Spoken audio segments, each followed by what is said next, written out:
Good morning, everybody. We'll start in a couple minutes. We're only about 24 folks so far, so just hang tight.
All right, good morning, everybody. We've got about 30 folks on the line, so we figure we'd go ahead and start.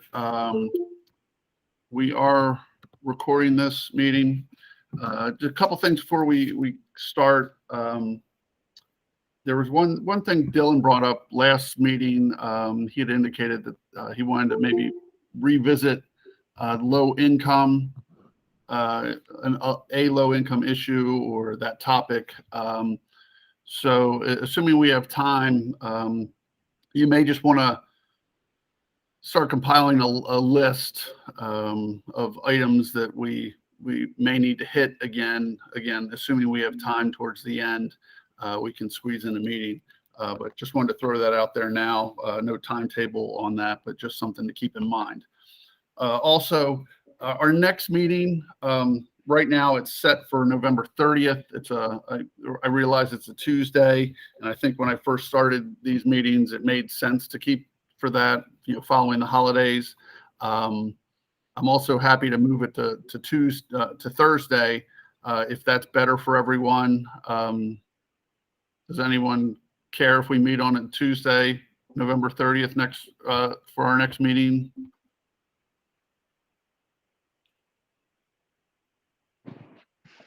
Good morning, Judge. How are you? Can't hear you, Lindsay. How about now? Yes. Good morning. Good morning. I think that might have been on my computer might have been a little low. My apologies. That's okay. I would prefer Thursday. Okay, that's fine. If you're looking for one vote, just because I now have my Thursdays blocked, so I'd have to unblock my Tuesday. If that's okay. Nope, that's fine. That's fine. Yeah, like I said, I think it made sense when I originally made the schedule, but no, we'll move that next week's our next meeting to December 2nd from November 30th. All right. And with that, we can kick things off. Thank you to Sabine and Dylan for putting together their policy inventory. Does anyone, Sabine, do you want to go through it or just want to get people's reactions? It sounds like you got a little bit of feedback already. Yeah, I'm happy I can share my screen and kind of walk through it. I don't know if folks have had a chance to review. I know it was kind of a quick turnaround. Sure. But happy to do that if that's helpful. If I can figure it out. Take your time. Can folks see that? Yes, ma'am. Okay. Awesome. So just to kind of, rewind a little bit and high level, the intent of this document was really just to take a first stab at looking at the lay of the land of state policy that is, relevant and could help inform, any potential updates to cost effectiveness testing as we go through this conversation. And that really comes from the NSPM principle of identifying and articulating what relevant state policy goals are as part of a process of, updating or creating a state-specific cost effectiveness test. So huge thank you to Dylan for all of his work helping me put this together. And basically, we want to get feedback from everyone in this group, knowing that we can't possibly know everything. So, thanks to the folks who reached out and shared additional things. And the goal here is that this will, become a document that can be referred back to and help with the transparency component as we continue these discussions to think about when we're making decisions, for example, I know one of the ones, Joe has brought up is like the boundary issue, or we're talking about discount rate later today. And so when we have these kind of, policy decisions to make, or, when it could go kind of one way or another based on, how we're looking at the big picture, hopefully this list and these policies can help inform that. So I'll just kind of run through, this is all very preliminary, as I said. Welcome feedback, criticism or anything that we might have missed. But essentially, just to kind of explain this layout here, we note a specific, policy or statute or even plan, like the Building Energy Transition Plan that was presented on last week, a brief description here. And then in this column, this is the actual language from the policy itself, noting, of course, that it's not comprehensive. We tried to pull out the stuff that's most applicable and kind of relevant to what we're talking about here with Empower. But again, please do let us know if you think there's something missing. And then finally, very much a first stab in this last column over here, looking at, okay, high level, what does this help inform? So for this one, for example, could help provide some insight into what a discount rate should be, has stuff on jobs and other pieces related to non-energy benefits. So this first one is Maryland code regarding the Empower programs, and it has direct pieces related to cost effectiveness. In particular, it spells out kind of what should be included in the sub-portfolio assessment for both societal and TRC tests. And note that it does include kind of these different non-energy benefits. Rolling down here, the PSC order in 2015, I believe this is the one Joe has shared with us many times, so very relevant. And again, just kind of talking about the PSC decisions related to cost effectiveness screening. Below that is the GGRA, and that is the act that established greenhouse gas reductions targets, which I think has already in a lot of ways informed the discussions we've had so far. And building off of that is then the GGRA plan. And thank you to Joe Loper for calling out there are some pieces on equity and public health that we hadn't captured in the initial draft. So those have been added here. And again, referring to this very preliminary draft, this kind of helps hopefully capture some of the key themes that you can find from the language here. But again, I don't think in any way it's exhaustive. So if you think there's some other themes that should be kind of referenced there, please do let us know. And this also does speak to, I know one of the conversations we had talked about was risk. And also tying into environmental justice and equity.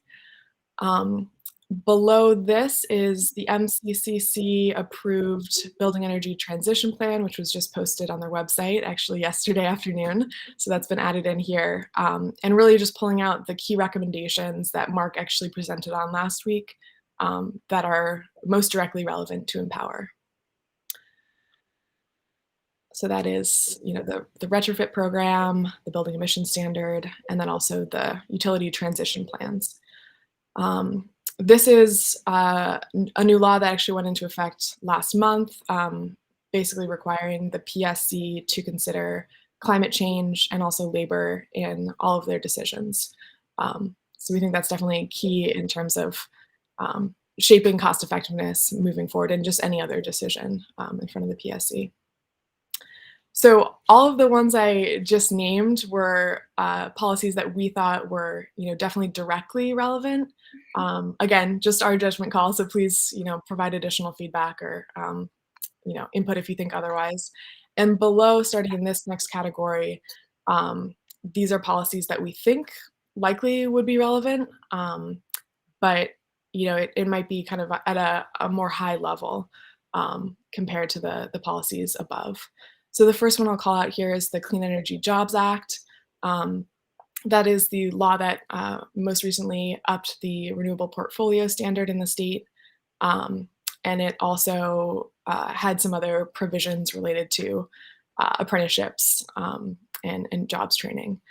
But really the key pieces here is focusing on the General Assembly's findings of the benefits of investing in renewable energy resources and reducing greenhouse gas emissions. So again, kind of more broadly relevant. The next one calling out here is the Energy Storage Pilot Project Act, which again, has some high level kind of policy,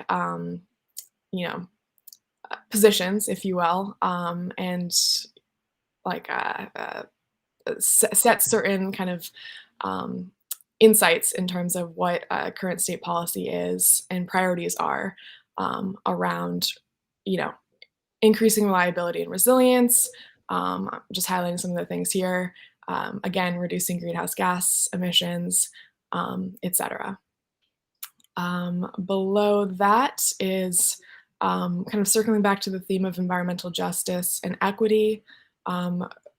The Maryland Code, which established an Environmental Justice and Sustainable Communities Commission. That's actually referenced in the GGRA as well, but do think it's kind of a little less directly relevant, but it does speak to how the state of Maryland defines environmental justice. That's the first piece right here. I think that's definitely a relevant, definition to keep in mind.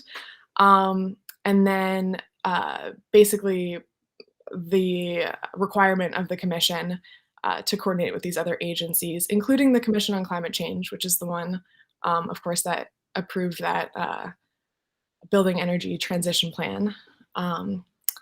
Below that, this is in an attempt to kind of provide a little bit more substance, we did also include a 2020 annual report of the commission, which is one of the statutory requirements that the commission must provide to the General Assembly. So this kind of provides a little bit more in terms of explicit language on equity and public health, policy goals of the state of Maryland.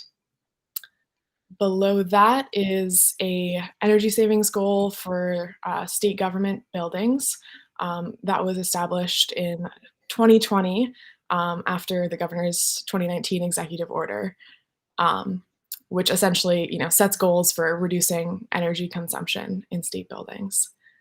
And finally, we get to the last section, which is possibly relevant, and certainly, welcome everyone's feedback on all of these pieces and whether or not they should be, kept in.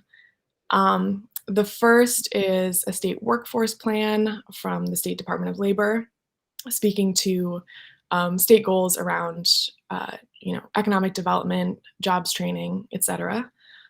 Below that is law, public utility code, basically requiring, focus on reliability and service quality and all these other pieces that speak to high level of resilience and reliability.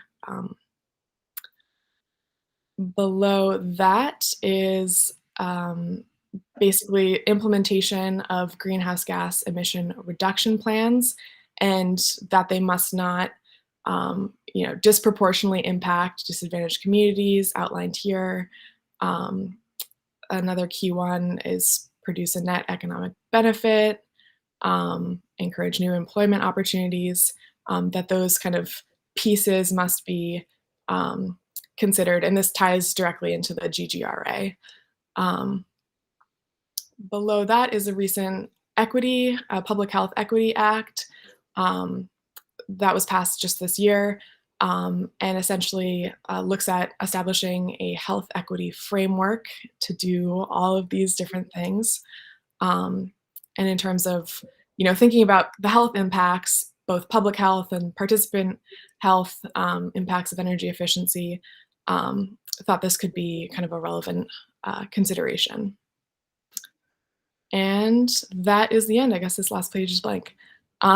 So with that, I know I covered a lot of different things. I think the biggest goal kind of going into this conversation is really to get thoughts of others on the call, any feedback, and hopefully, allow this document to become a resource in the conversation going forward so that we can have kind of a shared understanding of what policies we're actually talking about when we say that the cost effectiveness test should kind of be aligned with those policies. Your Honor, can I add a couple just quick comments to that? Absolutely. You want to add in a good start? You want to add in like 5 or 6 more things? No, I want others to do that. I felt like we pulled the laboring oar there for a couple of days. This is a really good example of a crowdsourcing exercise that would be helpful. Just to introduce myself again, and anybody's missed, I'm Dylan Voorhees with VEIC, working on behalf of OPC. Sabine did really a lot of the work on this, and that's a great summary. A couple of things that I think are began to become more clear, if they weren't already going into this exercise. I mean, one of them is what counts as a policy, and I'm sure there's some conversation here about, does it have to be a piece in statute? And it's certainly not sort of our view that it must be in statute to count as a policy for the purposes of alignment. And I think the way we should answer that question is specific to this case. Where do we think the Empower cost effectiveness test should be in alignment? And that's sort of the question that I think ultimately should determine kind of what's on this list. Another issue is this, we've talked about before, is this a cost effectiveness test just for energy efficiency, or is this a cost effectiveness test, as the NSPM suggests, that should apply more broadly to distributed energy resources? And so things like the inclusion of the Energy Storage Act, I think, provides some basis for thinking about broader DERs, and certainly the portfolio of resources that the utilities have proposed to potentially be in Empower is broader than energy efficiency. So I think those have some relevance here. Also, some of the renewable energy references. Obviously, as you go down this list, it potentially requires more interpretation to go from these kind of policy documents to what does that mean for the cost effectiveness test. That's just the nature of the beast, I think, and look forward to a conversation about that. And I have no doubt that there are important things missing from this. I'm particularly interested in whether folks are aware of statutes or other policy documents that speak to fuel supply risks and fuel diversity. I think those are likely in policy commission orders and in policy elsewhere that could also be important to thinking about the cost effectiveness test. Thank you. All right, thank you, sir. All right, open it up. All right, Lindsay, jump in, please. Good morning, Your Honor. And first off, I just wanted to say thanks to Sabine and Dylan for putting this together. I know how much effort it took to put this list together. So I think that's really important, and it's obviously going to be a helpful starting point for this conversation. I think the only thing I just wanted to raise from a legal perspective, and I'm going to invite our lawyer to jump in here when she has a second, but I think there is some conversation that needs to be had around how we view policy from a perspective of, what's the influence versus what is a requirement, right? So I think some of the comments that were put in here certainly we should be mindful of, right? Because they're out there, they've documentation provided from the leadership from the state and from, legal representatives. But if it's not law, I think it should be viewed slightly differently. And I'm just thinking of, for example, the buildings report that we heard of last week.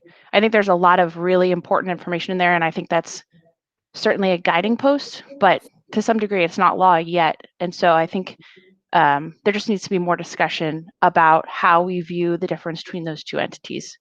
So I'll pause there to see if my lawyer wants to tell me to get back in line, or if other of the utilities want to jump in. Hey, everyone, this is Taylor Beckham, attorney for PHI. I think Lindsay did a great job. And yeah, I think that what we just, kind of want to be mindful of is those items that are statutes and have been codified as Maryland law are binding in our policy. And those are things that we definitely want to take into consideration and we do need to abide by. The policy recommendations, the reports that come out, those are certainly things I think we want to take into account and be aware of and make sure that we are fully reviewing, but they are not binding and they haven't gone through the legislative process. So what, I think that a broad statement saying that this is all policy is a bit overbroad.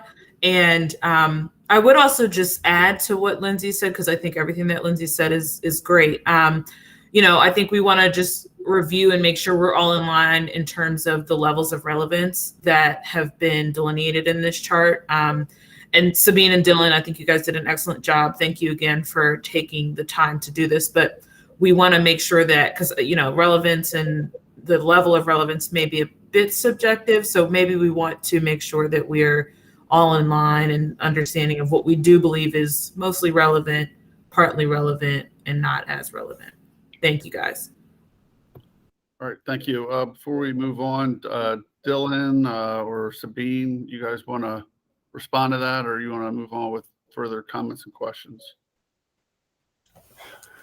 Well, a quick response to say, of course, that this is kind of my point about, discussion about what is a state policy. I think that the distinction between whether something is a statute or whether something is a creature of a state commission, for example, I think that's one distinction. But there are many statutes that don't speak to empower specifically. They provide policy statements of the General Assembly that don't name empower.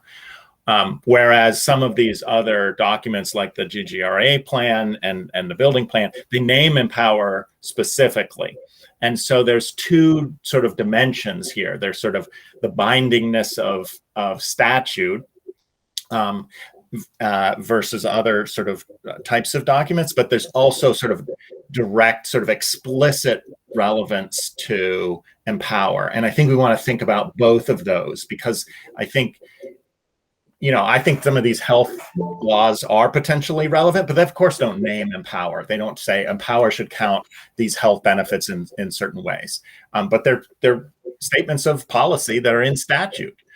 So I think there's sort of a dimension of sort of legal power, and that's certainly relevant, but there's also sort of direct relevance to empower, and those may or may not be the same thing. And I think we should think about both of them, but I don't think there's a formula that's going to tell us, ignore that one, you have to follow that one. That's just not the way I think this is going to work.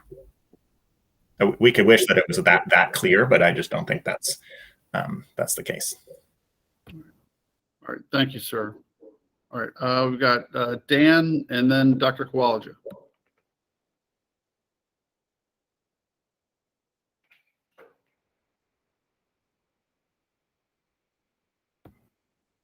Dan, there you are.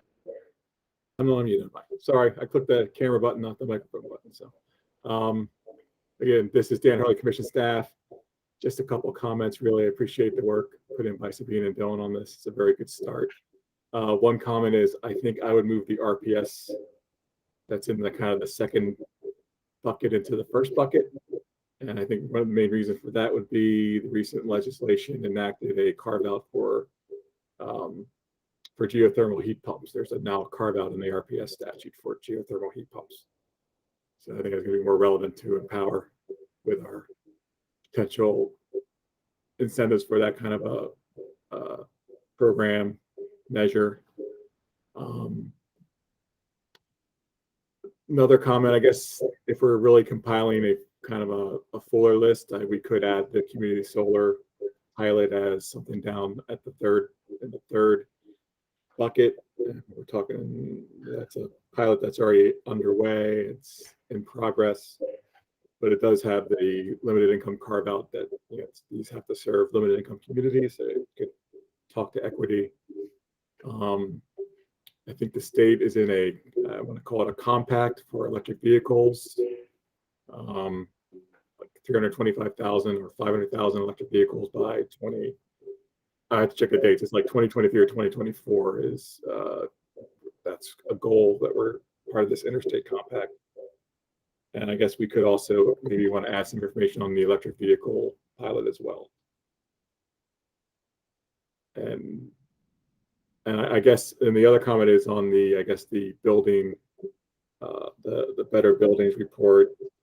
I guess depending on how things get enacted within that report, especially the electric only new construction, depending if that ever gets codified. I don't know if unless that gets codified, if that would really ever happen, or would not happen as quickly as if it was codified. So keep that one in mind as what might be enacted, what might not be enacted. And that's all. Thanks. Thanks, Dan. Dr. Kowalczyk. Thank you, sir. First of all, Dylan, Sabine, I have to say, this is truly one of the best efforts I've ever seen in aligning the goals of cost effectiveness with NSPM. And I've seen many of them around the country. This is a great job. But as Dylan said at the end, the next step, I think, is to turn these specific inputs into specific metrics to be included in the cost effectiveness. And as the one who's likely to be giving advice on the back end when we really run these, actually run these tests, I just want to know more about this process. How do we go to the next step? And as you know, some of these things are, in order to actually easily make it into a cost effectiveness test, has to be quantified and monetized. And some things are easy to quantify and monetize on your list, and some are easy to quantify but not so easy to monetize, and some are difficult to quantify and monetize.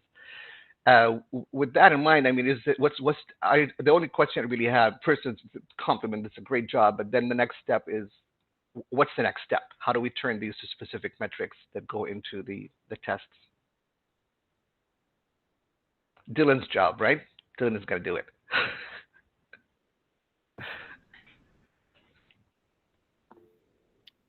I'm turning my camera off before I get in more trouble. Okay.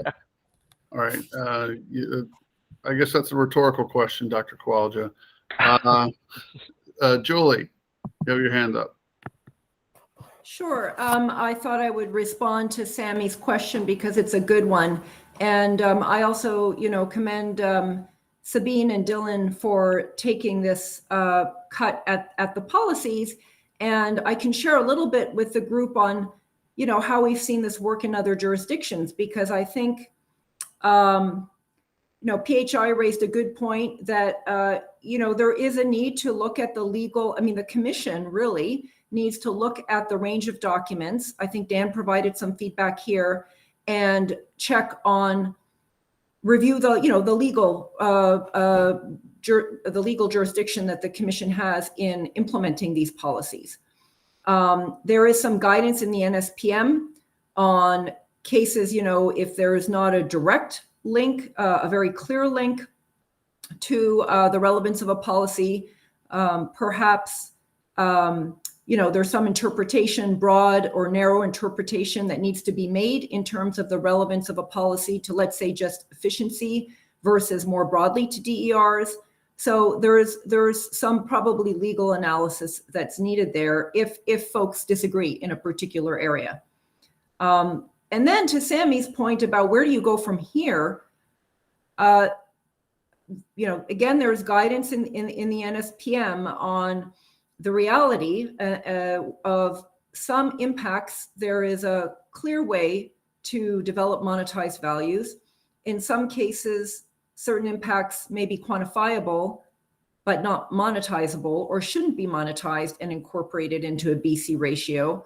One example of that is, for example, economic development impacts that can be quantified, but not necessarily incorporated into BCA. But from a decision-making framework, if that's one of the objectives and goals of the Empower investments, then that information can be looked at along with the BC results of the analysis.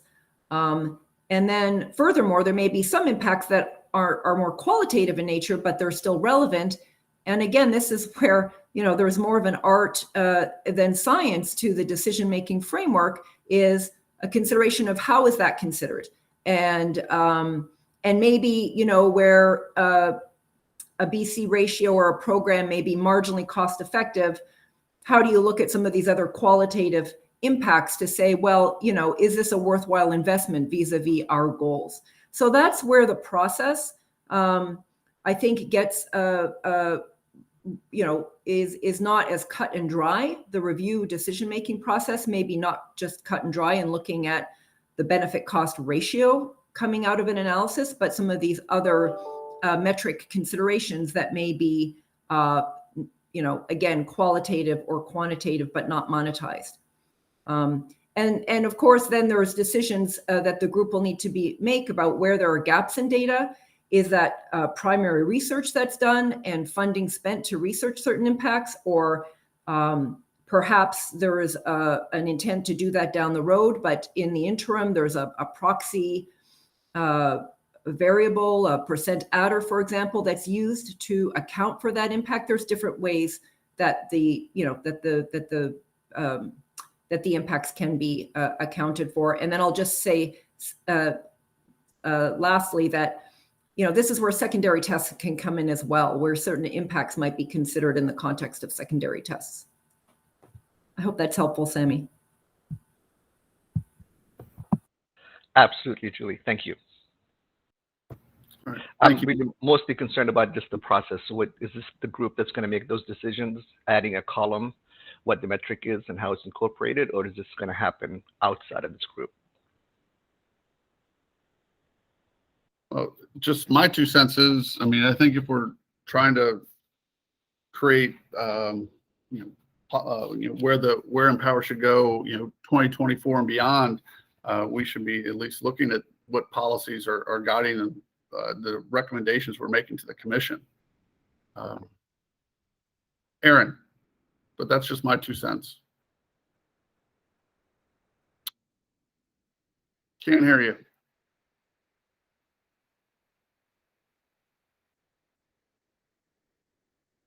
Maxine, can you hear? No. Okay, we cannot hear you. Is it working now? It is now. Okay, great. All right, I'm just gonna take my headphones off.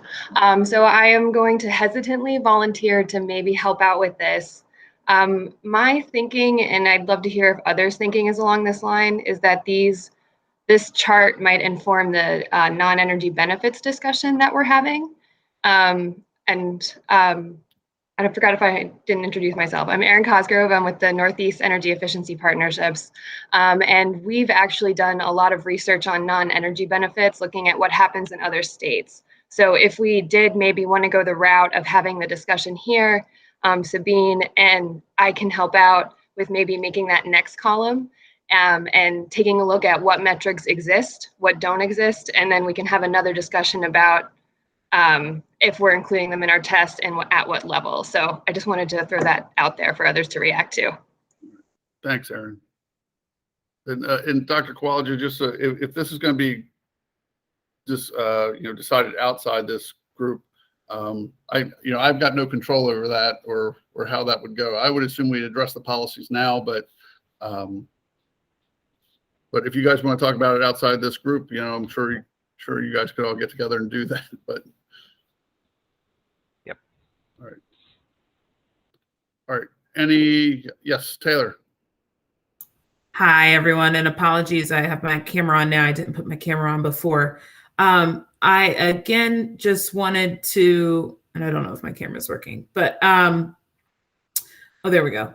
We got you. I just wanted to, I mean, I think it's great that we would be looking at these different statutes and policies or statutes really to determine the metrics, but I would just want to inject some hesitancy there as it relates to the reports and those items that are not actual legislation in developing specific metrics there, because we don't know what the legislature is going to do this session, especially as it relates specifically to the building energy transition plan.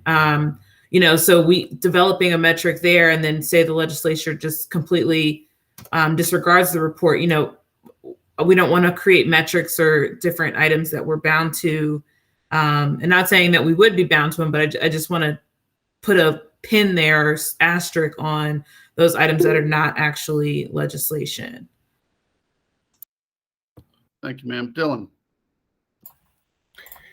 Thank you, Your Honor. And Taylor, I think for you and for the other utilities and for really all the parties, and maybe Judge, this is a process recommendation. I mean, I would welcome people to redline this document. I mean, the value of this document is to, and we may or may not sort of reach full consensus, but it doesn't necessarily serve us a lot to have one party or two parties sort of going forward with a list of policies that we're thinking about, and then you guys over at the utilities, you're like, well, we don't buy those policies. Like that's not really the purpose of this inventory. The purpose is to try to create some common ground of, like, when we say we want alignment with policy, what do we mean? So I would encourage parties to actually sort of commit to writing, not make a commitment. I don't mean to commit to something in some binding way. I mean, OPC has not said sort of we think these policies translate into this test. But if you think something shouldn't come off the list, take it off the list. If you think something is missing, and then let's see how much consensus there is. And maybe there's a secondary list that says, well, some parties think this is really important. Other parties think it might be important, but they feel like it's of secondary weight. I think the conversation's going to be a lot more productive if we push through to actually doing that, rather than sort of having a straw that a couple of parties thought was good and other parties thought thanks, but we don't really agree with that. So that's my suggestion for not just the utilities, but for all the parties to redline the document. And then I think it's more transparent and helps us figure out really where we are. I mean, I appreciate the comments, obviously verbally today, but I think that's also worth doing. Thank you. Sure. And Dylan, I think that's fair. I think we'd be happy to do that. No, I agree with you, Dylan. I think that's a good idea. You raise good points. Make sure everybody's on at least the same page, or maybe in the same book when we're talking about what policies these recommendations we're making to the commission are trying to further or in accordance with. So can I ask can I do a quick follow up to that? So folks have talked about the building energy transition plan. There are a couple of other documents on this that are also not statute, and I'm interested in people's comments on that. One would be, for example, the GGRA plan, the 2030 GGRA plan itself. I don't know if folks have the same sort of views about whether that should provide the same level of guidance. It is, the targets are of course grounded in statutory targets, but there's much more to the plan than just the emission targets. So does that have a little more weight because it's been around longer, or I'm kind of curious about that. There may be some other non-statutory things on there. Commission orders, I suspect nobody here feels like those aren't kind of pretty powerful, kind of binding things. There's probably some more orders that might fit on this list, but I'm interested in reactions to any of the non-statutory pieces here as well. Thank you. Yeah, and Your Honor, if I can just pop in there, I think right now, I'm much more familiar with the Building Energy Transition Plan. I have not delve more deeply into the other reports. So, but I will say, I think my point regarding what is actual statute and what is not still holds. But what we'll do when we're doing our red line is we'll review those reports and give our feedback there. But, just as it stands, just that distinction I think still holds. But like I said, happy to do the red lines. I think that's a good idea. And Your Honor, if you just let us know when you like those to be circulated, Yep. That'd be great. Yeah, that was my next thought. Okay, so today's the 18th. I know we got the holidays. Do we want to talk about this next meeting? So maybe have them on November 30th. Is that possible? Or do we want to push it off to discuss the following meeting and give everybody else or give everyone some additional time? I'm okay with the 30th, but if there's any objection, I'm happy to go for a later date. Yeah. All right. All right. It looks like one vote is going to carry the day on a lot of these things. So we'll go with the 30th.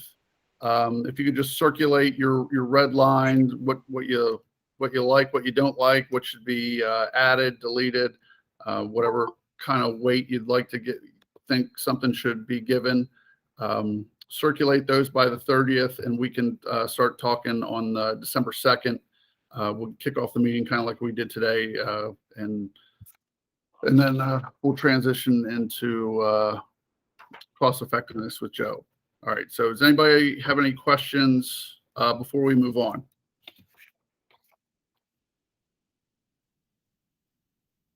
All right. Joe, are you on the call? I don't see him.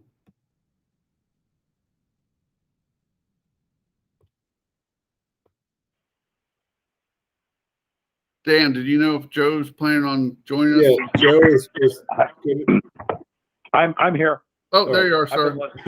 ready to chime in. I've been listening, but I've been on the road with a doctor's appointment for my daughter. Yes, but I've heard the full discussion. Okay, well, we're kind of ready to move on. I didn't know if obviously you're driving, so I guess I can go ahead, sir. Yeah.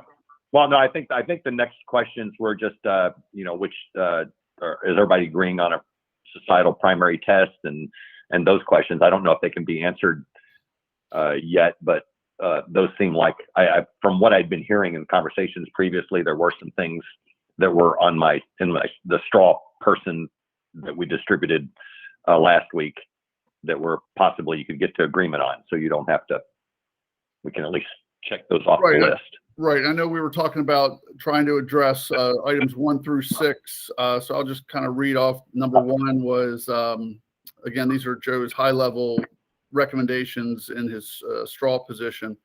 Number 1 was empower evaluation and cost effectiveness analysis should be conducted for any programs claiming credit toward the empower goal. Does everyone agree with that? I know we've kind of talked about that generally before. Go ahead, Lindsay. Yep. Good morning again, Your Honor. So let me take my hand down first because, that's annoying when it's just hanging out there. But yeah, I just a comment on that or more of, I think, of a clarification. So I think from the Joint Utilities perspective, and others should feel free to jump in here, I think programs that are specifically funded by Empower through the surcharge should be subject to cost effectiveness tests. I think programs not funded but claim savings as part of Empower could be subject to the evaluation process. So I think that's the distinction that we would like to make. All right. Thank you. I'm sure there's some responses there. I have one. I'll just be brief. We disagree. We think that programs that are counting toward the savings goal in Empower should be subject to a cost effectiveness test. And I don't think this is necessarily sort of OPC's position about sort of the applicability of this test, more broadly. I do think the idea behind the NSPM is that you have a broad enough sort of DER test that you can apply in multiple places and sort of get guidance and consistent outcomes is a good idea. But specifically to the question of cost effectiveness testing, it's been our position that if it counts toward Empower savings, then we should measure its cost effectiveness by whatever test we come up with. And Dylan, would Joe's straw man, is that a change in your mind from how things are currently done? Yes, I think I would say that it is. I mean, Joe and Dan and others should chime in, but I don't think that currently we are applying a cost effectiveness test in the same way to non-Empower funded savings claims. This is Joe. I can say it's definitely a change that currently we do not do cost effectiveness on any of those other programs, and hardly on DR or. Can I get a clarification from Dylan on, given that and by the way, I really don't have an opinion or a position on this, but given that those other programs are not funded by Empower, they're funded out of other rate cases or in other venues, would the cost effectiveness be done there, or should it be Empower cost effectiveness? Done through the Empower process. I'm not sure we've thought through the detail of that at that level, Joe. It's certainly, if you're applying the test, if you are doing it in the framework of the savings that are being counted and verified in Empower, that could be a place to do it.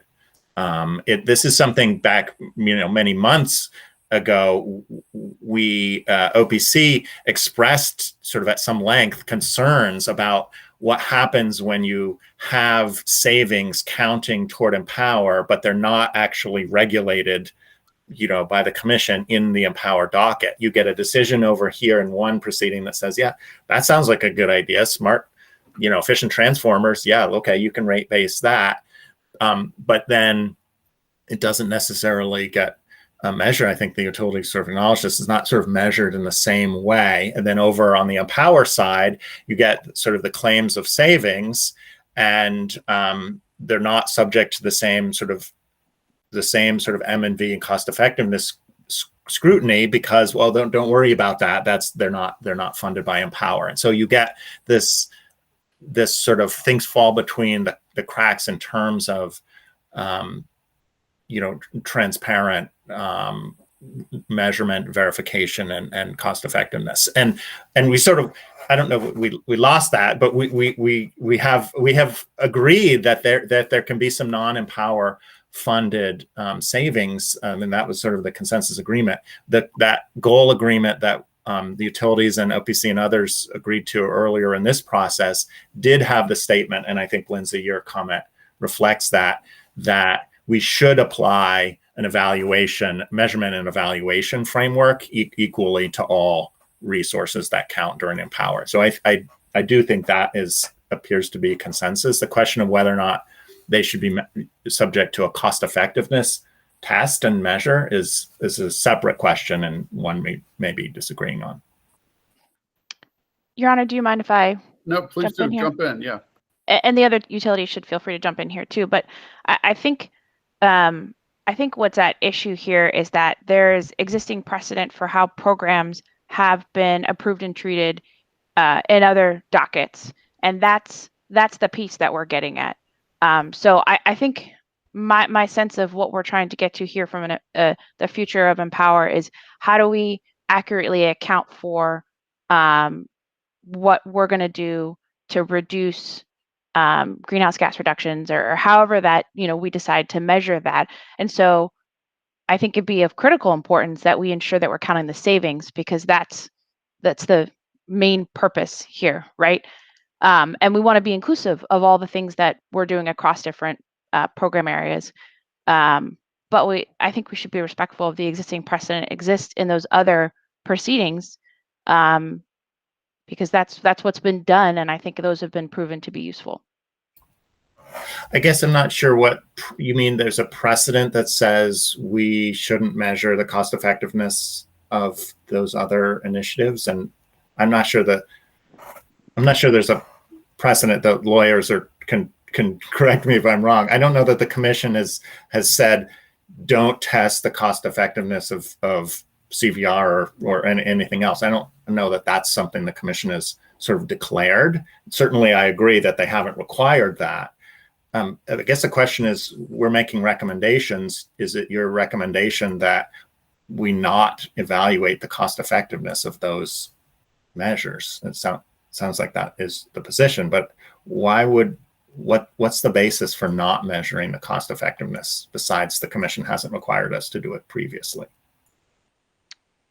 I think that I think my point is that I think what we're trying to get at in this process is to account for the savings. And if that's the key important element, I think we should start there. And then if we want to continue to evolve the process and start to consider some other things like cost effectiveness, I think that's certainly up for continued discussion. But at least in the interim, what we've done previously is account for those savings. And we want to continue to try to encourage additional programs. I think that seems like a reasonable interim place, as opposed to trying to rewrite how we do cost effectiveness on all the other programs that may touch Empower. This is Joe. I can give one example of where this has been, I think, particularly germane in the last few years, and that was with CVR, where the CVR ruling, the recommendation from the utilities was 1 year, assume a 1 year life, and then you take the savings towards gross goal savings every year. And that's if you assume 1 year life, you got a very different cost effectiveness calculation than if you assume that you make this investment and the CVR lasts 15 or 20 years. And best I could tell, just rummaging around in the case filings for the CVR, that was the assumption in the cost effectiveness. And so that there is potential for disconnect, where you have goal savings based on certain assumptions, and then you have cost effectiveness based on other assumptions. And so to the extent possible, I can see where some people would like to see that reconciled. Thank you, sir. All right, Nicole. Yes, good morning, Your Honor. I would just say that this is a big issue for OPC because it goes to transparency when we're using ratepayer funds. So that in part is our interest in this, and it is pretty important to us. Thank you. Thank you, ma'am. Thank you. And I don't necessarily know, I mean, I'm not saying that there is or isn't precedence, but, we're talking about things that we're recommending down in the future. So, if there's a reason to recommend a change to the commission, I mean, that's how things get changed. So I don't, and I'm not saying the utilities are wrong for their position, but I think at least the group should be open to, if you want to change the commission's mind on something, to how they do things in the future. I mean, now's the time to make the recommendation. All right. Anybody else want to weigh in?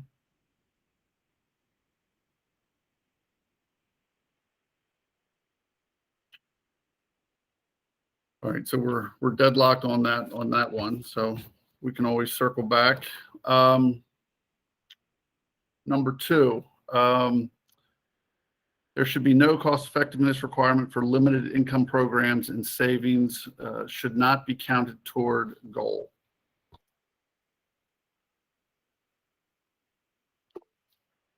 Nicole, jump in, please. Good morning again. OPC agrees with the first portion of this, but we would like to consider further the second. Our fear is that if savings are not counted towards the goal, that could undervalue those particular programs. So we would need to look into this a little bit more, but we do agree that there should be no cost effectiveness requirement for LMI programs. Thank you, ma'am. Lindsay. Good morning. I would say we agree with OPC's position there. We think that we should continue to do cost effectiveness. but those programs are not required to pass those tests, and that the program should continue to count towards savings. All right, so you said do the cost effectiveness tests, but count the savings? Is that, I just want to make sure. Yes, and I think the distinction here is that those programs do not have a requirement to pass those tests, but we're doing it from a tracking perspective. Okay, all right, I just want to make sure I understood your position. Judge, I apologize because I can't see the screen to know whether people are raising their hand, but I have a clarification on that. Fine, sir. I think the current policy, that is written basically as the current policy. And I don't have a real position on that. I was just trying to figure out where people would land. But currently, unless I'm mistaken, the limited income program savings are not counted towards goal. So it's not really the continuation would be what's on the paper. I think Lindsay said that the continuation would be to count empower limited income program savings towards goal. All right. Thank you, sir. All right. Your Honor, I would agree with Dan, with Joe, and I think that this is partly why we would like to come back around to the limited income goals, at this work group, because I don't think we've landed anywhere really with how the limited income goal should be structured and how that goal should be kind of assigned between DHCD and sort of whether there's a utility role or what we're counting as limited income savings. Maybe there are limited income savings that are, part of the sort of the utility side that should be counted as limited income for the purpose of that goal, that programs that are administered by the utilities, not DHCD. So I think there's just enough that's not settled there on how those goals really would be structured. But in addition to the point Nicole said, which is we want to make sure that we're not undervaluing those savings sort of inadvertently. I think the how we structure the limited income goal in the end is also going to help inform this question. Okay, so it sounds like at least OPC and the utilities are on board with potentially counting the savings from the low income goals, but we just have to figure out how we're structuring those goals. Is that fair, Dylan? Yep, that is. Okay. Interject again. I actually, the goal is not really the purpose of this. It's cost effectiveness. And so that's really a separate question. I probably shouldn't even put anything in there about that. But on the cost effectiveness, that's the key, that there's no requirement for limited income cost effectiveness, and it sounds like there's agreement on that. Yes, sir. Agreed. There's agreement on the first part, not on the second, sir. Right. So I think the reason we have these potential for segregation out those savings in our current format is, we were looking at trying to develop a limited income goal for DHCD. So we were trying to best keep DHCD savings with DHCD for their goal, which we don't have, and then the utility savings, even if there's some limited income within their portfolio programs, they would still count those towards their goal. So it's kind of I think if once we determine how to do a limited income goal for the future, then we can figure out how to parse out the savings towards those programs. Okay, so it sounds like everybody's, or at least the folks that have weighed in, are on board with counting the savings. It's just a question of how they're going to be split up and what exactly the goal should be between DHCD and the utilities. Is that what I heard you say, Dan? Yes, that's right. Okay. All right. Well, at least that's some progress. All right. Anybody else?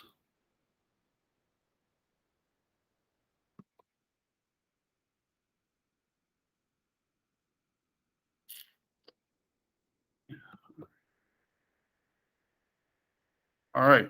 We'll move on to the third item, which is the cost effectiveness methods and assumptions prescribed here should be used in the pending potential study and the, I'm assuming the 2024 and 2026 program plans.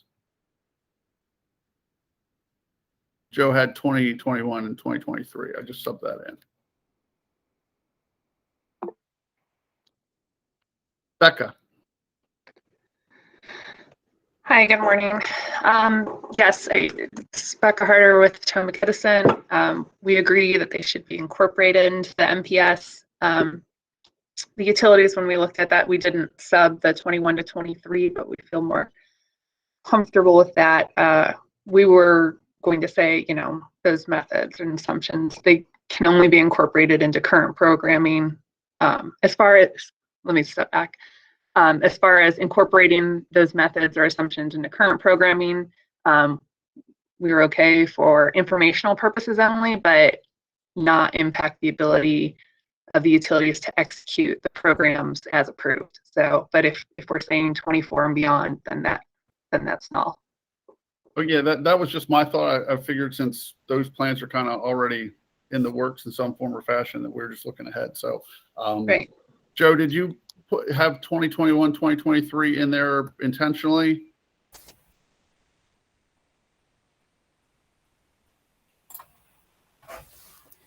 Go ahead, Dylan. I read it the same way, Your Honor. I Okay. thought it was a typo, and that makes it a little bit easier. I think Okay. we also agree with that. I think there are some, there's some pieces of this that could be helpful in the nearer term. Just the Evaluation Advisory Group just yesterday was sort of talking about how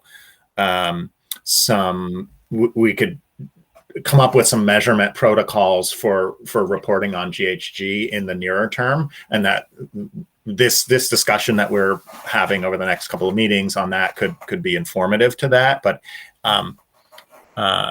those are really a little bit more like measurement protocols of something that's already in the cost effectiveness test. So I don't think that's a significant caveat. I guess I just agree with what's written here. We just didn't want to imply, and I'm not sure that we disagree with Potomac Edison overly, but that doesn't mean that the current conversations about the test couldn't inform, current measurement practices that are informing the cost effectiveness test. But we're not trying to sort of rewrite the framework for the plans currently, if that's clear. Yeah, this is Dan. So I think the point of the 21 to 23 was that usually with the cost effectiveness, we kind of go with what we quote unquote latest and greatest. So I think if there was anything that came out of this discussion that could inform the 21 to 23 cost effectiveness analysis, not necessarily try to change things around drastically, but if there was anything that would be useful for the current program cycle analysis, then would parties be willing to move in that direction? Can y'all hear me? Yes, sir. Okay, sorry. I keep going in and out here. So that's the intent, and is on to have an understanding for our ex post evaluations 21 to 23, which we're currently working on the 21 evaluations, whether those evaluations should be informed by the findings of this group. And it's our usual process is through our evaluation advisory group, where we consider a lot of different things and argue about these things. And so the question is, to what extent do we take the findings or conclusions or inputs of this group and use them in our ex post cost effectiveness. So that's one of them, one of the things I was talking about. Or that was the key one. That's a key one for us in terms of our evaluations, to know whether we should be informed by this process or just kind of carry on as we were. All right. Thank you, sir. Becca, you raised your hand. Yeah, Joe, that kind of leads into your number 4 that you had put out there in the straw, that being Empower ex post cost effectiveness analysis should continue to use the latest, greatest, and available data and thinking.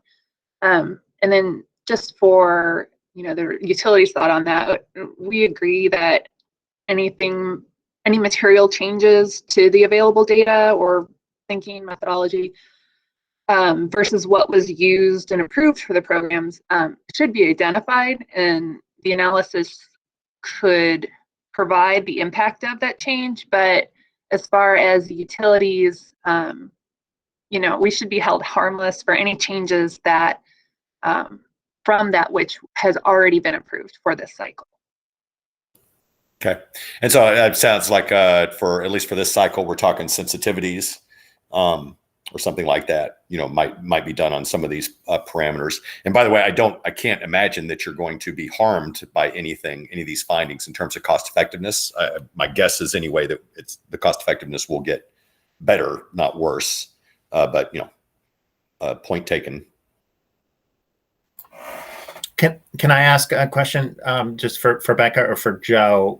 Becca, what you just described, would you describe that, or Joe, as a change of the current policy? My understanding of the current policy is what is here in 4, which is the test can change if there is latest and greatest, very colloquial, but sort of if there is latest and greatest data that a practice that emerges, that the evaluator may apply those ex post, and that's current practice.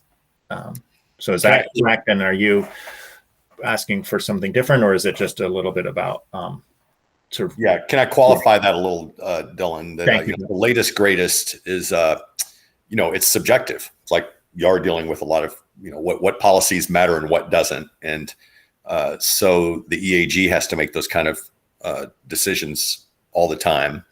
And for example, if there was a question is, if this group decides that the carbon price is $150 per metric ton of CO2, and we're currently using a carbon price of $40 or $50 actually per metric ton of CO2, is that something that gets changed in the 21 to 23 plans? Has the, in effect, carbon price changed? We always change things like if we get new data on incremental costs or estimated useful life, those kind of things, those change all the time. There are plenty of things that we change real time, but some of the things being discussed in here, arguably some, I think, you could argue that if we change the carbon price here, we're all agreeing that's a different carbon price and that should be incorporated. Or you could say, no, that's the future carbon price, or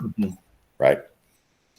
And I think as a general principle, so it's more bit of a spectrum in terms of, what is a updated source of data and what is a change, a bigger kind of for 21 to 20. Yes.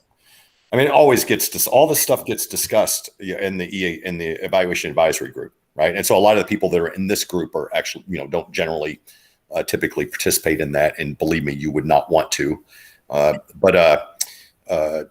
These are things that it's very seldom, and except on the most microscopic issues, do I and the evaluators make decisions. And even then we report out to the EAG. Generally, any discussions about changes to assumptions on this level would go into the evaluation advisory group for discussion. And that includes all the utilities and OPC and MIA and the evaluators and et cetera, and staff. So hopefully that's clearer than mud. Or at least Becca, do you want to add anything in terms of whether you are looking for a sort of a change of approach, or you see wanting a continuation of how you kind of understand the practices now? I'll let any of my utility colleagues weigh in, but I would say I don't necessarily see it as a change of what's occurring now. But as far as how this information is analyzed and processed, the impact should be for 2024 and beyond program evaluations, just not existing evaluations.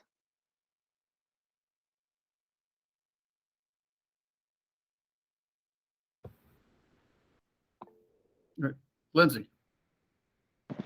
And maybe I'll just add to what Becca's saying here, in that it sounds like, I think the concern is the relative impact, right? So I think what it sounds like from what Joe described, latest and greatest recommends changes that have perhaps some significance in measure, but what we're discussing here from a future scale might have a different relative impact.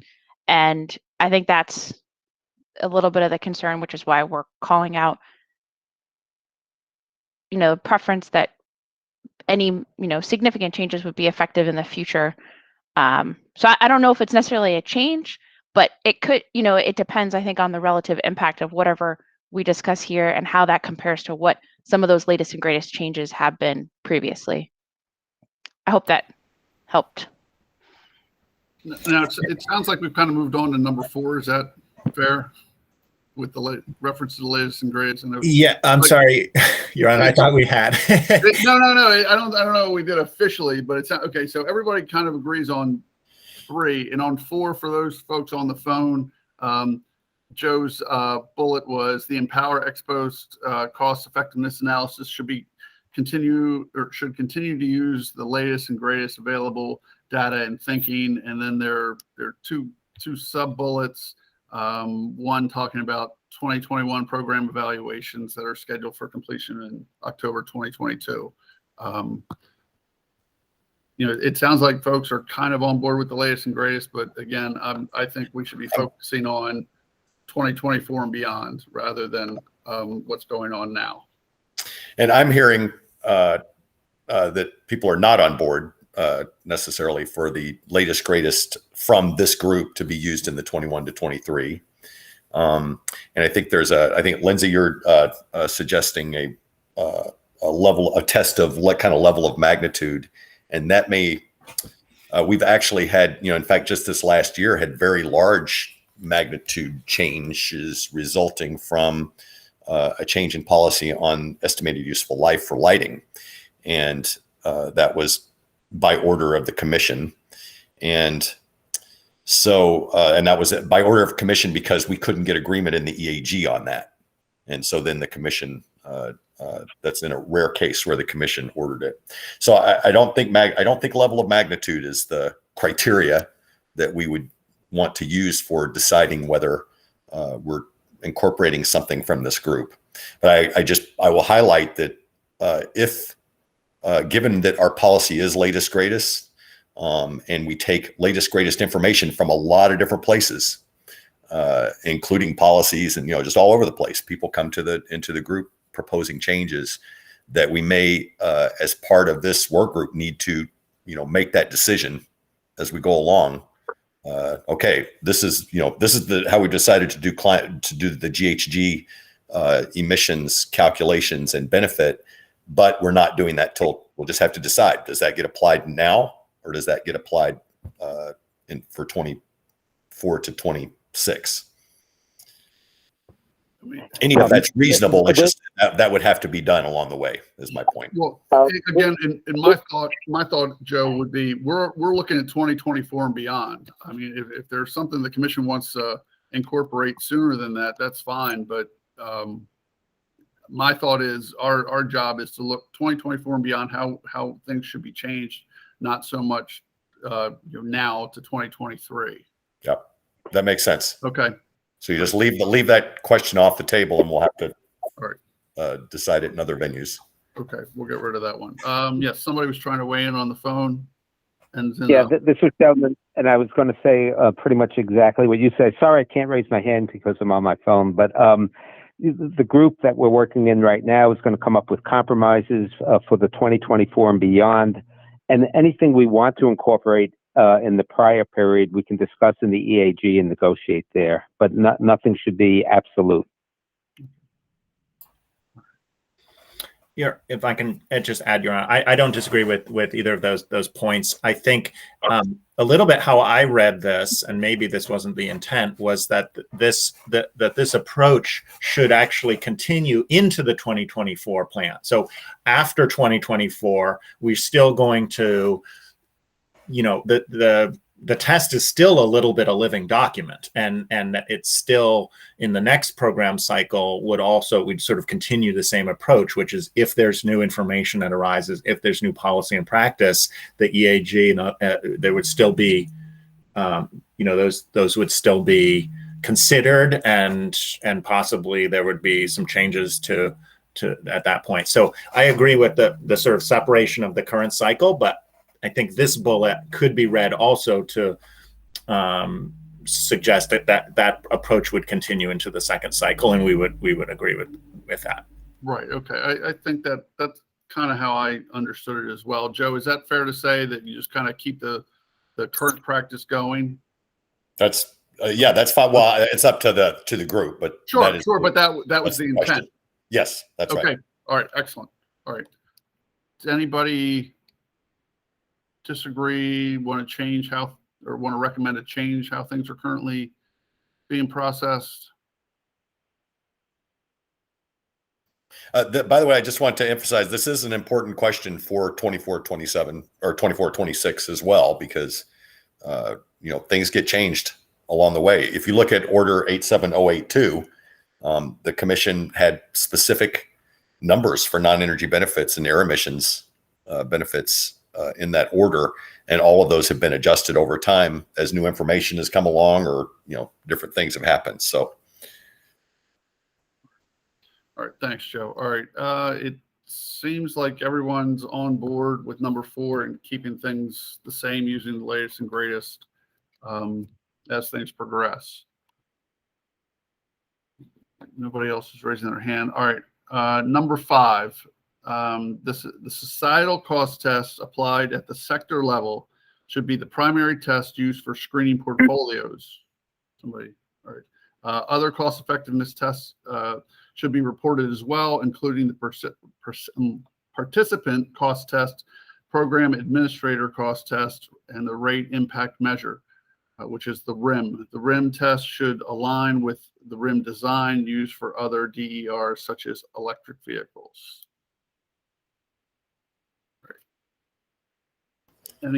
Yes, Joe, go ahead, please.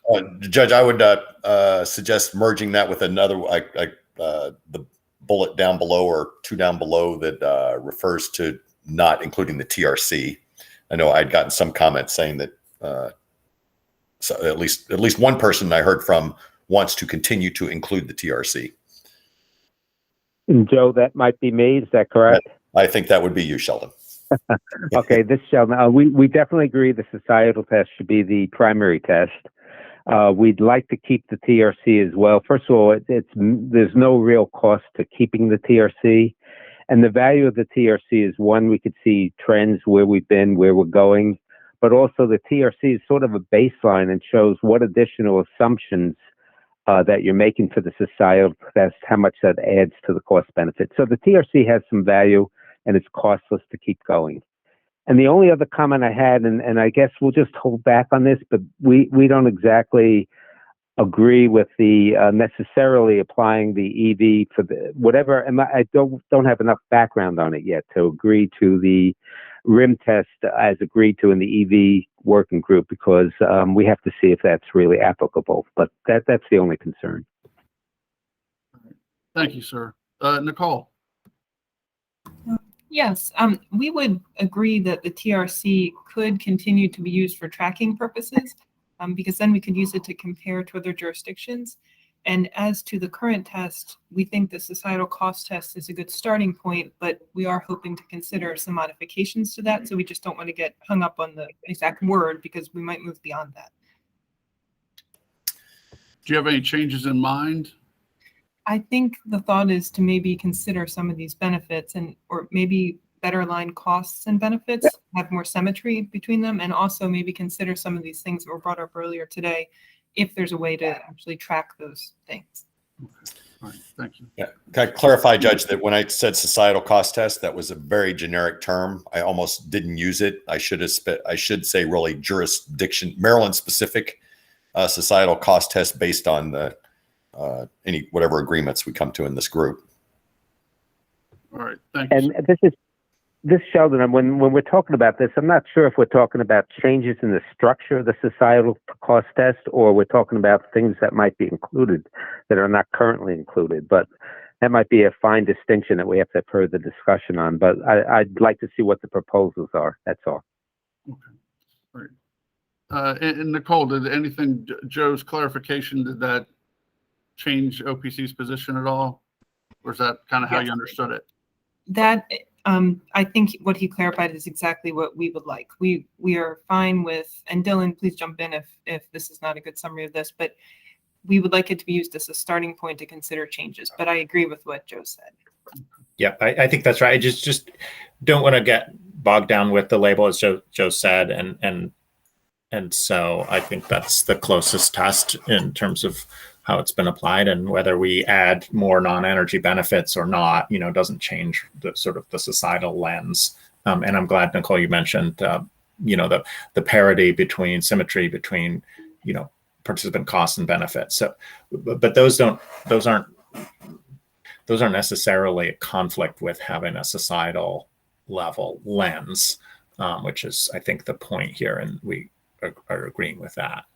And Sheldon, on the EV, the rim test, I hear that caution, and I think it would be useful to sort of hear. I know that group met recently. It sounds like they're getting closer to consensus, or maybe have, and I'd be very interested to hear at some point whether the utilities do see an opportunity for basic alignment there, even though, of course, some of the specific impacts you might measure differently, but whether that's going to be a useful test or not, because I do think they had a pretty good conversation over there about it. And whether it's applicable to traditional energy efficiency as opposed to DER programs, just don't know. And again, the RIM, we don't really rely on it very much because we know the results are what they are, and it's just one little measure, but we're not overly concerned. Yeah. Okay. Just one clarification on Sheldon's comment about the structure of the societal cost test. I haven't heard anyone suggest that we should depart from the basic structure as prescribed in the California Standard Practice Manual. Really, what we're talking about is making sure that the benefits and costs that are included in that test are appropriate, jurisdictionally appropriate. And is that the way you've got it written, the societal cost test, or the jurisdictional specific societal cost test? Is that how the commission is currently applying it?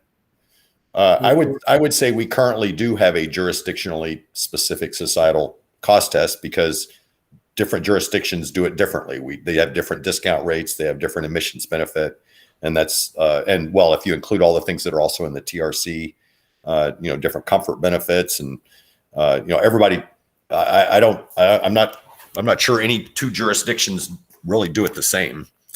Sure, I guess, but this is the way your straw man is not. Is it a departure from what the commission's doing? Yeah. Or?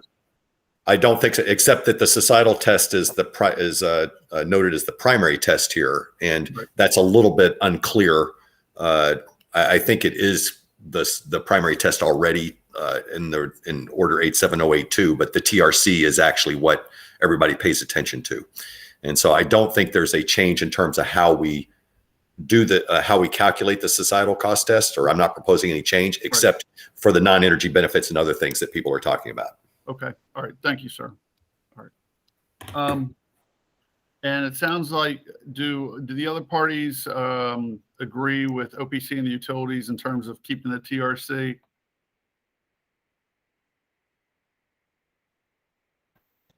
Hey, Chuck, this is Dan with staff. I mean, if there's no really cost involved in doing it, I don't think it's an issue to get rid of it or to keep it. We're kind of agnostic. Usually our cost effectiveness reports to the commission include many tests right now. So, and the commission again focuses on the TRC, mostly on the SCT. So, if it's a no additional cost, we're fine with keeping it. Okay. But like Joe said, I think we have a fairly jurisdictional SCT and TRC right now as is. So, Okay. All right. Thanks, Dan. All right. Yeah, it's a free test. Who cares, right? And if it provides some information. All right. So I want to keep that. All right. In terms of, I think Sheldon was asking about sir, you were asking about the structure of the societal cost test and I guess how it was going to be applied or what it was going to be applied to. Did I understand that correctly, sir?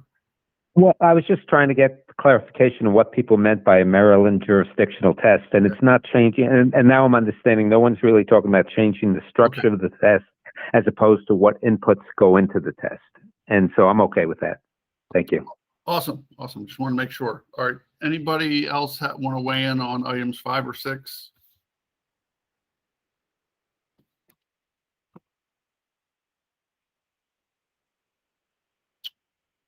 All right. Do we want to keep going? I know we only had allotted items 1 to 6 for discussion today, but it's not even 11:30 yet, and we're kind of buzzing through this. I thought we were going to take on discount rate, Your Honor, a little bit.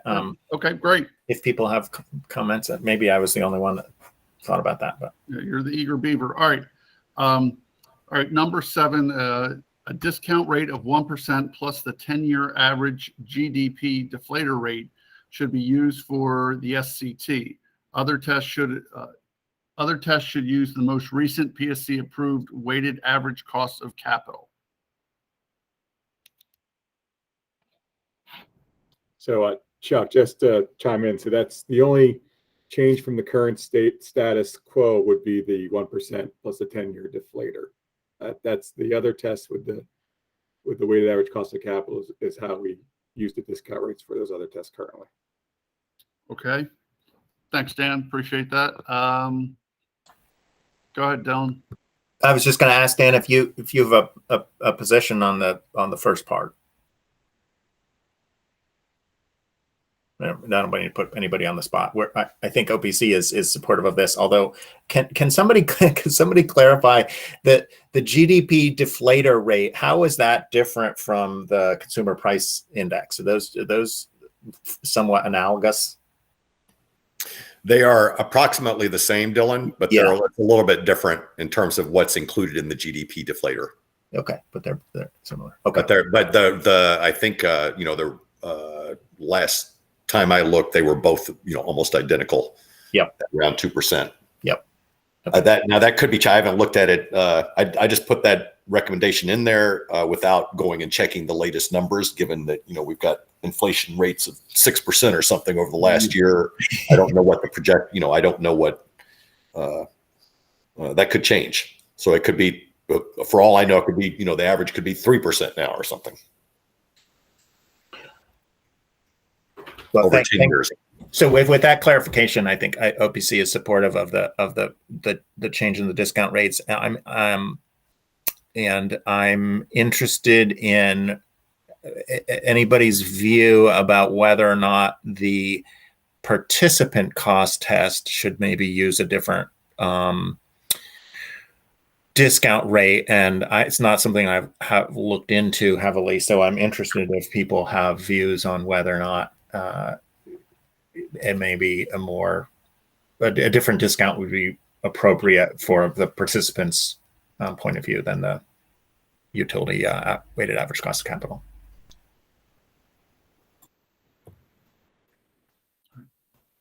May I?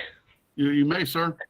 Dylan, I'm sure we agree that it is not appropriate to use the same discount rate, but really nobody knows what the right discount rate is. That's just a simple answer. So, yes, I would say I think it's been a matter of expedience that the weighted average cost of capital is probably the most commonly used, right, Sammy, for the participant test. Yep. And that way you avoid, if you think about it, Dylan, probably for participant cost, the discount rate is probably a bit higher, right? Up to a couple years ago, my discount rate was about 100%, and it's now much lower, but it varies a lot depending on who those participants are.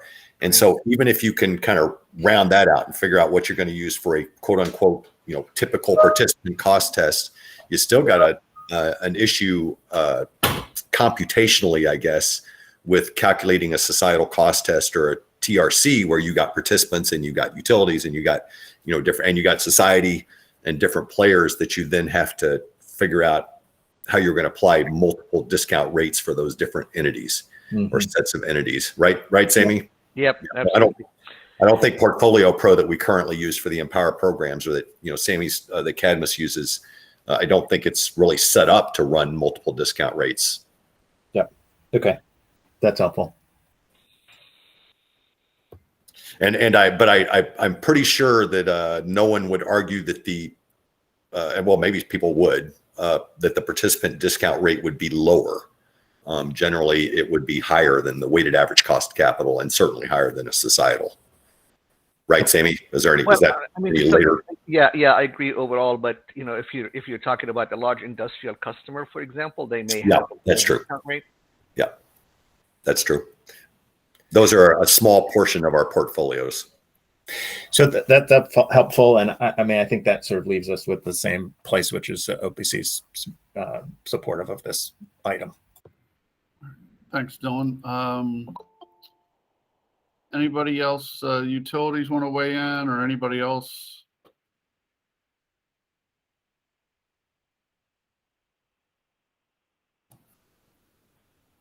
I just nobody's mentioned Dylan's. Dylan, you sent your document around to the larger group, right? That discussion piece. The AESC. Yes. Yeah. Yes. Which had quite a bit of discussion around. Well, one thing that I thought was interesting, I just perused it, but that I thought was going to come up here is if I was probably reading too quickly, but it looked like it was saying you could have two different discount rates, that you could use a higher discount rate for your net present value generally, but then use a lower discount rate for your emissions benefit. And I think the argument, I actually didn't read it closely, but I think the argument there is that I've seen arguments for using declining discount rates for a societal test over time. And then when you kind of average that back up, you get an even lower discount rate than a current societal test, right? If you're doing if society consists of the people who live today, or the people who are going to live one generation from now, that might be a very different discount rate than if you did a discount rate for people who are for 20 generations. And so the reason I'm raising this is, this is a very kind of arcane, issue, but this is an issue that has come up pretty large and central in the EV work group, where they were proposing using a weighted average cost of capital for the net present value calculations, but then using a 2.5% discount rate scenario for the GHG emissions. So Dylan, can I just be clear so we don't end up having to come back to it? Are you or Chris Nemi or anybody, or is everybody comfortable with using the same discount rate? If it's the 1% plus, is that the discount rate that would also be used to pull numbers from the societal cost of carbon from the interagency working group? So OPC needs to discuss this further, and I think we should, as we come back to cost of carbon, we should come back to that point. I'm glad somebody was paying attention to the thing that I sent out.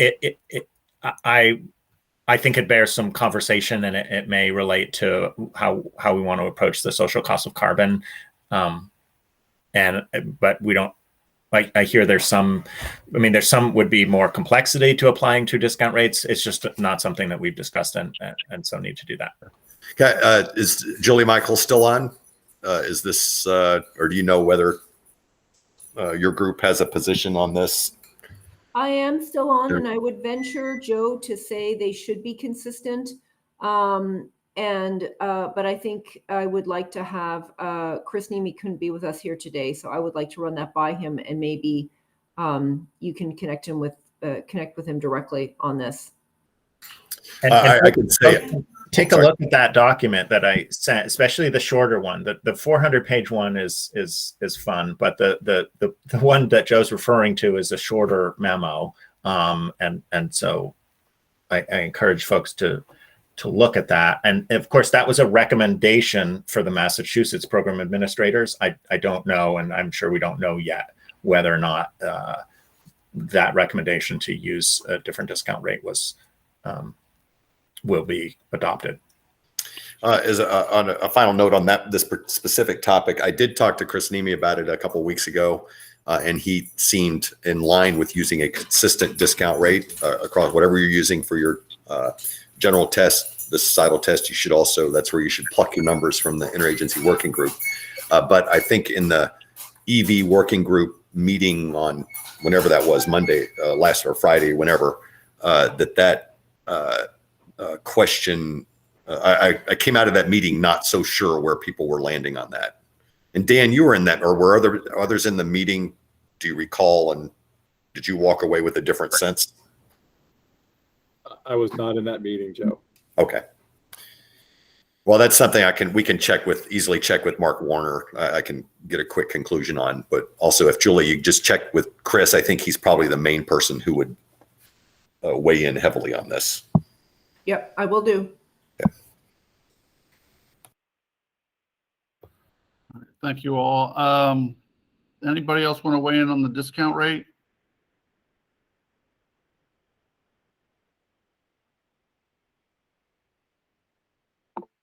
Yep.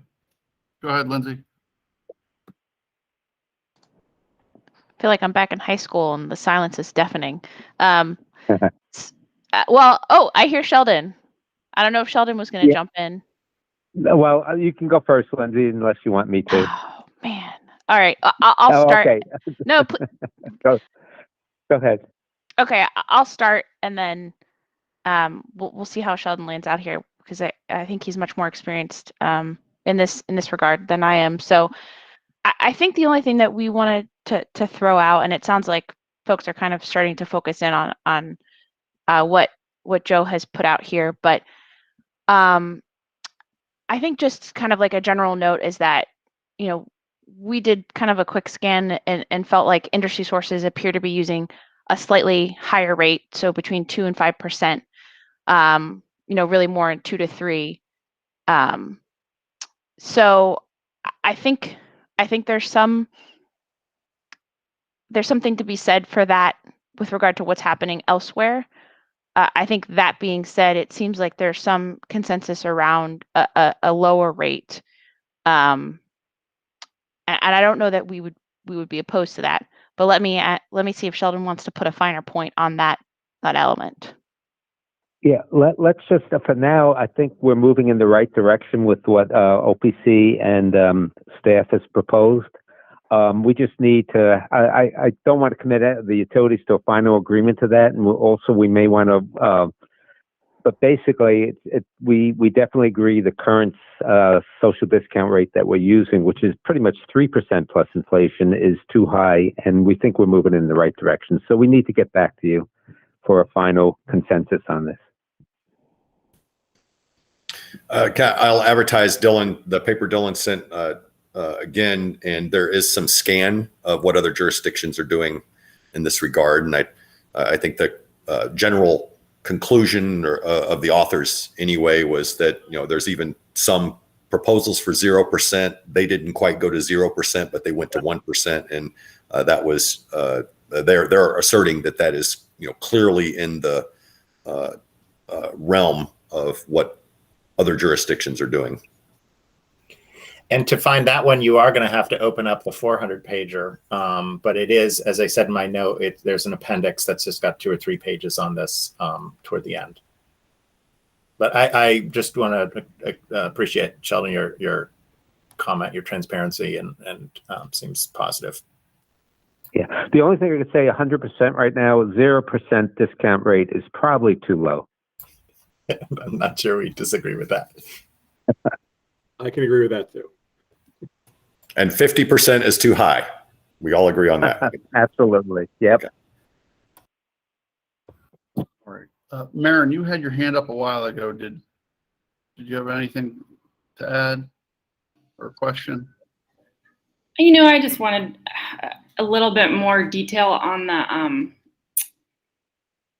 the GDP deflator rate and that reasoning. But I think that was actually discussed. So, Joe, if you have any more details about that, I'd be interested in hearing them. How about if I can go pull the rates and pull the definitions, And then also I'll just write, a sentence or two saying why the GDP deflate. We actually use the CPI for most stuff currently, but the GDP deflator, people have pointed out to me on a number of occasions we really should be using the GDP deflator for a lot of things that we use the CPI for. And so it's really kind of a course correction. It doesn't make any difference. Everybody agrees, they're the same base for the most part, but I can spell that out. And I also, to be clear, I don't care, right? Either way is fine with me. I just was trying to be more politically correct, analytically correct or whatever by throwing GDP deflator in and using big words like that. I just would say, I don't know that we care a lot either, but I do think that that folks know what the CPI is, whereas glad I wasn't the only one here not really quite sure what the GDP deflator rate is. So I do think there's at least some argument for transparency, using something like the consumer price index that people know what that is. That may be worth some infidelity to strict analytical correctness, but just a thought. So I can, I'm just, have a definition up here on the screen. So the CPI assigns fixed weights to prices of different goods, whereas the GDP deflator assigns changing weights. So it's basically that the GDP deflator is allowing for changes in, what basket of goods is being consumed or purchased over time. And so it's a little bit more accurate in that respect. And can you find it published every day in the Washington Post or something like that? Or? Yeah, it's pretty it's readily available. Certainly, what we currently do is the annual CPIs over the previous 10 years, and that's certainly available for the GDP deflator. Okay, there's no data issue with that. But again, I don't care. I don't really care. It's small potatoes. Well, it sounds like we at least agree generally on the small potatoes, so this is a good thing. So, I'll take any kind of agreement. So utilities will get back on the discount rate. Anybody else want to weigh in on item 7?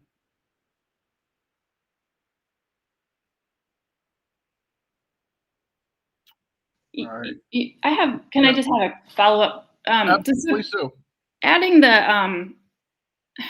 the either the CPI, whatever we go with there, does that effectively make the rate 2%, or what would that make the rate? Yeah, so it's the distinction that needs to be made if you're not steeped in this is just that when the 1% would end up being the real rate, and the nominal rate, inflation adjusted, becomes 1 plus 2%. And so you have to be careful. I know when people are benchmarking against other jurisdictions, just make sure that what you're looking at corresponds with what we're talking about. So if you have a real discount rate from another jurisdiction, that would compare to what we're proposing as a 1%. If they have a nominal discount rate, then that would compare with our 1% plus, around 2%. And the weighted average costs of capital are generally in nominal terms, for example. And so you got to be careful with that. The weighted average cost of capital for the Maryland utilities is around 5.5% to 7.5%, something like that. That's nominal, versus our current societal discount rate is 5.03%, and so nominal. And so if you look at that, we're 5% societal versus 5.5 to 7.5% for all the rest of the testing. That's not a very big difference. And so I think that can kind of, it can be a little bit deceiving. By the way, Sammy, do you have comments on the GDP deflator or anything, or am I wrong? Or would you, as somebody who does this stuff every day, does it bother you to see that we use the CPI? No, I mean, I think most people use the CPI for some of the reasons that Dylan brought up, is the fact that everybody knows what a CPI is. Okay. And it's a lot easier, but the numbers are nearly identical. It doesn't really matter. Okay. I'm sorry, Marin, did that answer your question on the? Yeah, it absolutely did. Thank you. Thank you. Okay. Yep. All right. Thanks, Joe. Anybody else? All right. Well, I have to admit this went a lot quicker than I thought, and we agreed on several of the things. And I realize folks probably need some more time to digest a few of the items that we didn't agree on. Do we want to? I mean, we've got you all here. I know Lindsay's got her all Thursday blocked off, so I don't want to waste her time by letting her go. Do we want to keep pressing and try and see how far we can get on these items, or do we want to call it a day and have folks be prepared for on the second? Your Honor, I think we have maybe have two different pathways. I have to pull up Joe's thing. I guess moving on to emissions. I'm happy to have some conversation. I don't think that I don't think OPC's had quite enough time to process some of the carbon details to sort of get very far, and I'd love to be ready to rock and roll on that on the next meeting. If well, Nicole's got her hand up, but I do think if we can clarify if kind of social cost of carbon and some of the carbon measurement stuff is next on the agenda, I'm sure we can be ready for that. Sure, yeah, and I'm not trying to rush anybody. Nicole. Your Honor, yes, I would just agree with Dylan. We would probably like a little bit more time to discuss these things. No problem at all. No problem at all. Can I add, Judge McLean? Yes, sir. On the boundary issue, which is the next one on the list, this is one that I feel very strongly about, but I felt many times very strongly about things and was wrong. So that could happen again. But from talking to, I know if Chris Nemi's not on the phone, I think that discussion would benefit from him being on the phone, because he has indicated to me that he has arguments for using different boundaries for criteria versus GHG versus tax incentives. I have not heard the argument yet, but he says he has one. And so I think unless others have counter arguments, that we should make sure that he's in the room, or somebody like him is in the room. That's absolutely fine. So we can call it a day. But Joe, just go and looking at the rest of your list. You know, I know you've got, I think 14 items. What realistically, how far do you think we will be able to get?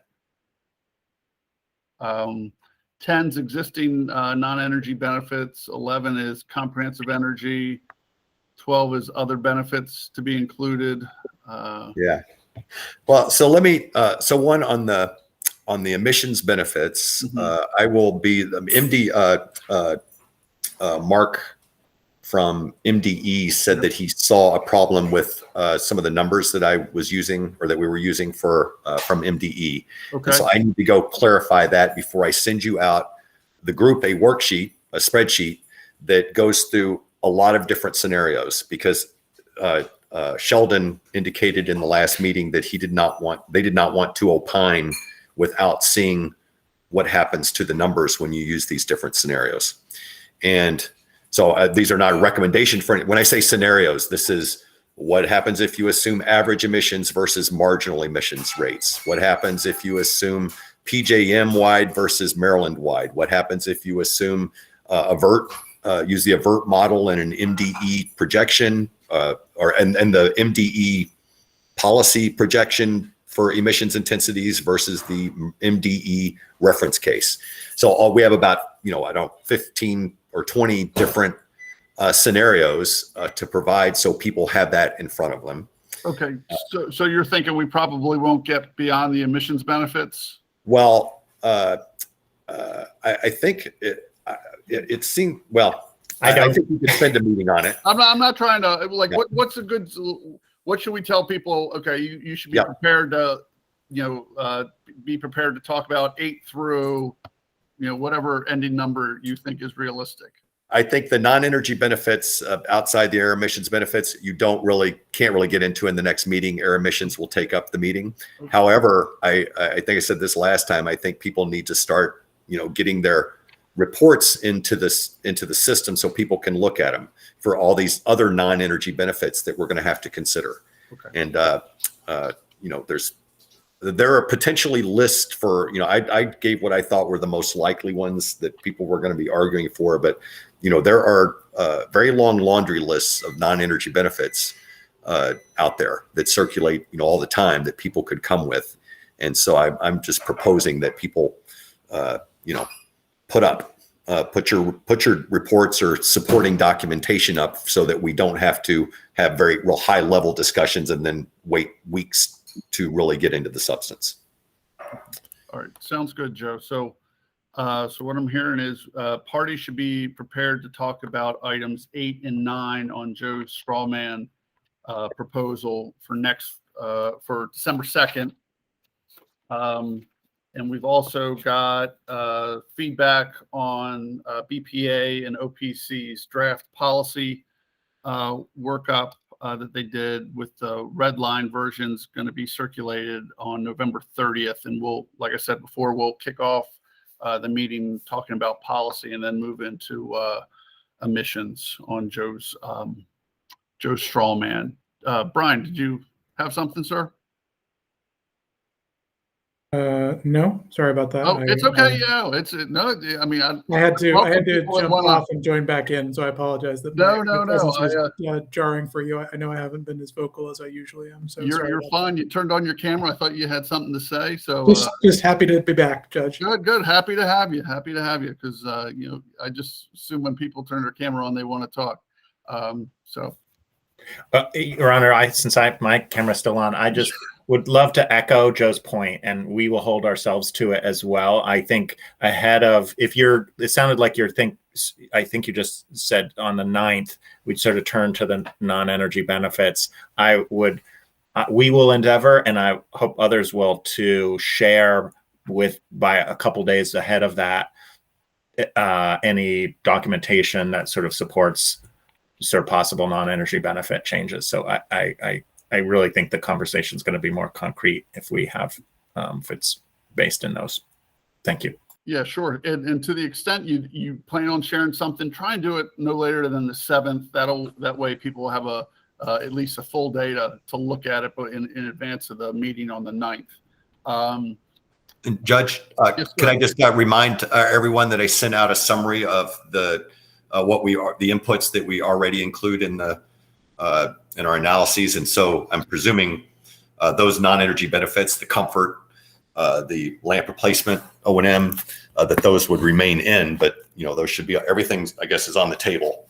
And so I want people to know that those are already in. So if you're doing a comfort benefit, for example, you're proposing a change in the comfort benefit, not adding it. All right, thank you, sir. And one thing I'd also like to add, I know there was a couple items that we talked about 1 through 7 today that parties needed additional time, or maybe wanted to tweak some things. They weren't ready to offer those today. To the extent you can provide any updates on the 2nd on any kind of outstanding items that we talked about today, that would be great. So does anybody else have anything?